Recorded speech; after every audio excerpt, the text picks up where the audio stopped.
So that's, you know, I'm feeling a lot of the pain that buyers have in this marketplace. You know, agents, you know, probably one of the number one things I'm getting right now is, you know, inventory is so low. I can't find enough properties. I can't find what I'm looking for. There's too much competition. There's a lot of, you know, there's a lot of, you know, a lot of people complaining. So we're going to talk about that today. Glenn Stein, Realty Executives in Ocala. Hope you're doing well.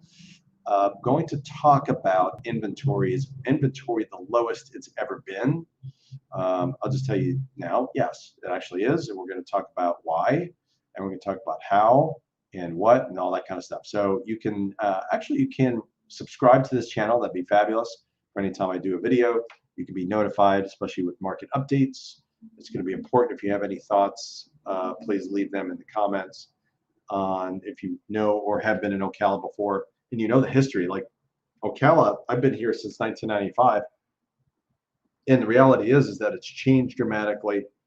I think Ocala, it seems like mostly the same. There's more people here, obviously, and you know, population has grown. But what I am seeing is that inventory has been low. Prices have gone up tremendously over the last 2 years, for sure.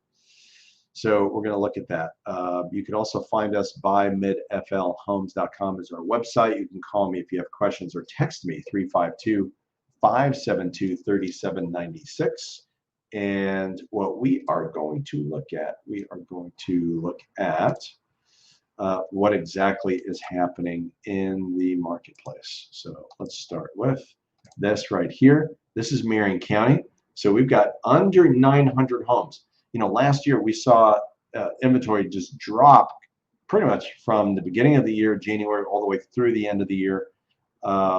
But more specifically, June, July is pretty much where it really bottomed out in the low 900s.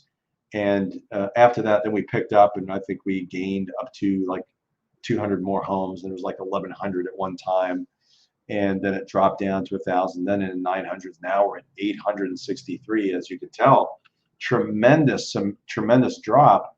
And basically, there used to be a lot of homes that you can find back in the day, back in the 90s, and of course the early 2000s. You can find plenty of properties.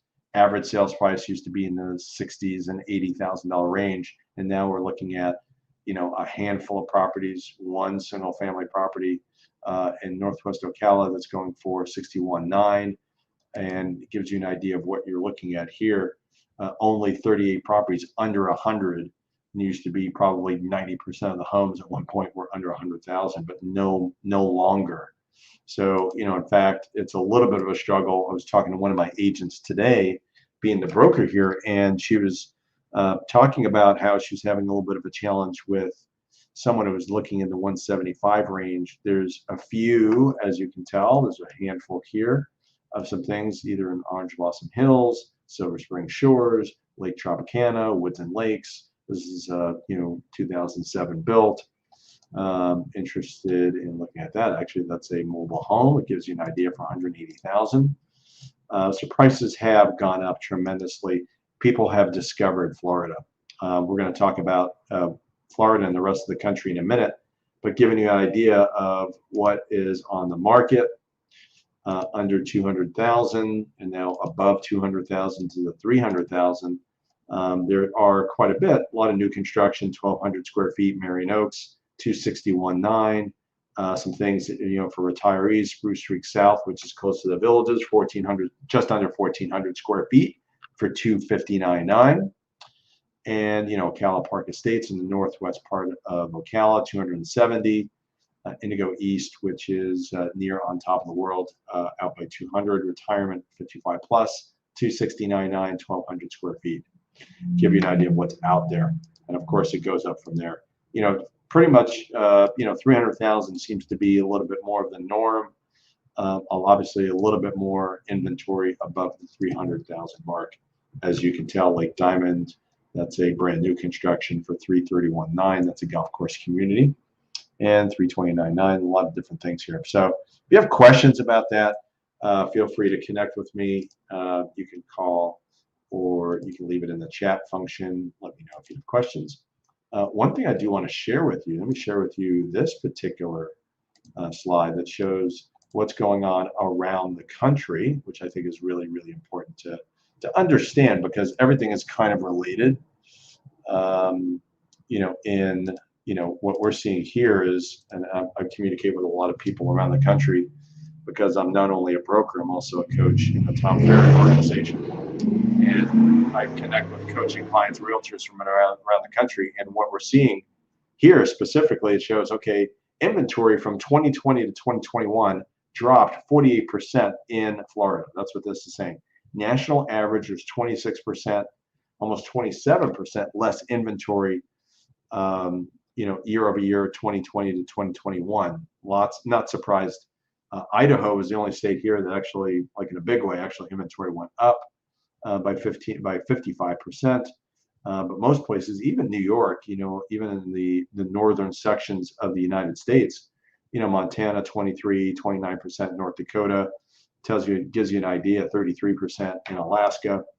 Good information, inventory dropped. It's so interesting. I think part of that, there's a couple of reasons for that, by the way.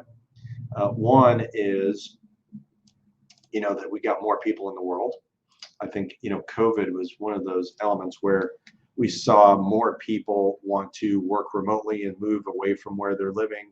So a little bit of that. I think also, and this is something to watch out for, I'm going to be keeping my eyes on this, is, the STRs, short-term rentals, the VRBOs. There's a lot of people that bought VRBOs.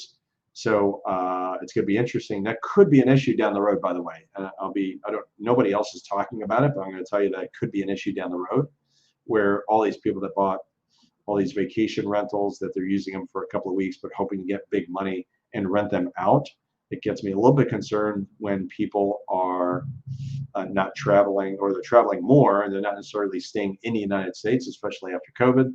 And if they're going to be traveling to Europe or the Caribbean, less people staying in the country or vacationing only in the country. So short-term rentals could dwindle down a little bit. In other words, the usage of, or the need for, short-term rentals, or Airbnbs and that type of thing. So interesting to see. I'll be keeping my eyes on that, so stay tuned for that. But if you have questions, connect with me here, and also please subscribe. That way you will be notified anytime that there is a market update or anything like that going on. So look forward to connecting with all of you. Take care.